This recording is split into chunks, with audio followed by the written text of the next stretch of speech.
ಇಟ್ಕೊಂಡಿದ್ರು. ಆ ತೊಟ್ಲಲ್ಲಿ ಆ ಮಗು ಒಂದೇ ಉಳ್ಕೊಂಡಿತ್ತು. ನನಗೇನಿತ್ತು ಆದಷ್ಟು ಬೇಗ ಅದರ ಅಡ್ರೆಸ್ ಎಲ್ಲ ತೊಗೊಂಡಿದ್ದು. ಮತ್ತು ಅದ್ರ ಚಿಕ್ಕಪ್ಪ ನಮ್ಮ ಜೊತೆಗಿದ್ದ. ಇಬ್ಬರನ್ನ ಕರ್ಕೊಂಡು ಬಾಂಬೆಗೆ ಬಿಟ್ಟು ಆ ನಂತರ ನಾವು ಬೆಂಗಳೂರಿಗೆ ಬರಬೇಕು ಅಂತ ನಮ್ದಿತ್ತು. ದಿನೇಶ್ ಗುಂಡೂರಾವ್ ಹೇಳಿದಾಗ ಒಪ್ಕೊಂಡಿದ್ರು ಅವರು. ಆಯಿತು, ನಾನು ನಿಮ್ಮನ್ನು ಕರ್ಕೊಂಡು ಹೋಗ್ತೀನಿ, ನನಗೆಲ್ಲ ತೋರಿಸಿ ಅಂತಂದ್ರು. ನಾವೆಲ್ಲ ವೆಹಿಕಲ್ನಲ್ಲಿ ಇಡೀ ಭುಜೆಲ್ಲ ಅವ್ರಿಗೆ ಸುತ್ತಾಡಿಸಿವಿ.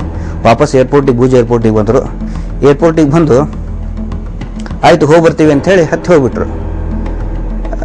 ನಮಗೆ ಭಾಳ ಬೇಜಾರಾಯಿತು. ಮತ್ತು ಅತ್ಯಂತ ಕೆಟ್ಟ ರೀತಿಯಾದಂಥ ಒಂದು ಅನುಭವ ಅದು. ಈ ಥರ ಸೋಷಿಯಲ್ ಸರ್ವಿಸ್ ಮಾಡೋಕ್ಕೆ ನಾವು ಕರ್ನಾಟಕದಿಂದ ಬಂದಿದ್ದೇವೆ. ಇಲ್ಲಿ ಸ್ವಲ್ಪ ಎಲ್ಲರ ಕಡೆ ದುಡ್ಡು ಇಸ್ಕೊಂಡು ಸರ್ವಿಸ್ ಮೋಟೋ ಇಟ್ಕೊಂಡು ಬಂದಿದ್ದೀವಿ.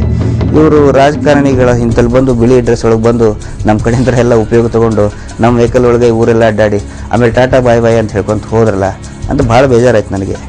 ಈ ಮಾತನ್ನ ಇವತ್ತು ಯಾಕೆ ನೆನೆಸ್ಕೊಳ್ತಾ ಇದ್ದೀನಿ ಅಂದರೆ, ನಾನು ಯುವ ಮೋರ್ಚಾ ಅಧ್ಯಕ್ಷ ಆದಾಗ ದಿನೇಶ್ ಗುಂಡೂರಾವ್ ಅವರು ನನ್ನ ಬಗ್ಗೆ ಭಾಳ ಲೂಸ್ ಟಾಕ್ ಮಾತಾಡಿದರು.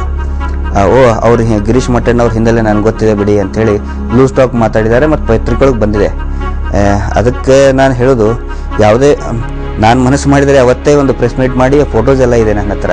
ಫೋಟೋಸನ್ನು ಮಾಧ್ಯಮದವ್ರ ಎದುರುಗಡೆ ಇಟ್ಟು ನಾನು ಹೇಳ್ಬೋದಾಗಿತ್ತು. ಆದರೆ ನನಗೆ ಯಾಕೆ ಬೇಜಾರಾಯಿತು, ಒಬ್ಬ ವ್ಯಕ್ತಿ ಹಿನ್ನೆಲೆ ಅವ್ರು ಈಗ ಗಿರೀಶ್ ಮಟ್ಟಣ್ಣವ್ರು ಅಂತ ನನ್ನ ಐಡೆಂಟಿಫೈ ಮಾಡಿ ಮಾತಾಡಿದ್ದಾರೆ. ಆದರೆ 10 ವರ್ಷದ ಹಿಂದೆನೇ ನಾನು ಅವ್ರು ನೋಡಿದ್ದೀನಿ. 10 ವರ್ಷದ ಹಿಂದೆನೇ ಅವ್ರು ನನ್ನನ್ನು ನೋಡಿದ್ದಾರೆ. ಆದರೆ ನಾನು ಅದೇ ಗಿರೀಶ್ ಮಟ್ಟಣ್ಣವ್ರು ಈತ ಅಂತ ಅವ್ರಿಗೆ ಬಹುಶಃ ಗೊತ್ತಿರಲಿಕ್ಕಿಲ್ಲ.